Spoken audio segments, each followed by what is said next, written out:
தமிழக வெற்றிக் கழகம் தலைவர் தளபதி திரு விஜய் அவர்களின் சொல்லுக்கு இணங்க மக்களை நேசி மக்களுக்காக சேவை செய் என்பதற்கு ஏற்றாற்போல் தமிழக வெற்றிக் கழகம் தூத்துக்குடி மேற்கு மாவட்டத்திற்கு உட்பட்ட பகுதிகளில் இறந்தவர்களுக்கு குளிர்சாதன பெட்டி, சவப்பெட்டி, சொர்க்கரதம் இவை அனைத்தும் சமூக ஆர்வலரான அன்னை வி.ஜி. சரவணன் அவர்களின் ஏற்பாட்டில் எந்தவித கட்டணமும் இன்றி சேவையாக வழங்கப்பட்டு வருகிறது.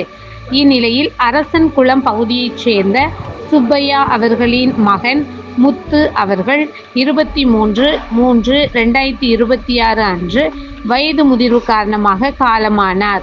அன்னாருடைய பூத உடலை அடக்கம் செய்வதற்கான ஃப்ரீசர் பாக்ஸ், சொர்க்கரதம், அமரர் பெட்டி இவை அனைத்தும் மனிதம் நிலைக்க தமிழக வெற்றிக் கழகம் தூத்துக்குடி மேற்கு மாவட்டம் ஜனநாயகனின் தீவிர ரசிகர் சமூக ஆர்வலர் அன்னை வி.ஜி. சரவணன் அவர்களின் சார்பில் எந்தவித கட்டணமும் இன்றி சேவையாக வழங்கப்பட்டது.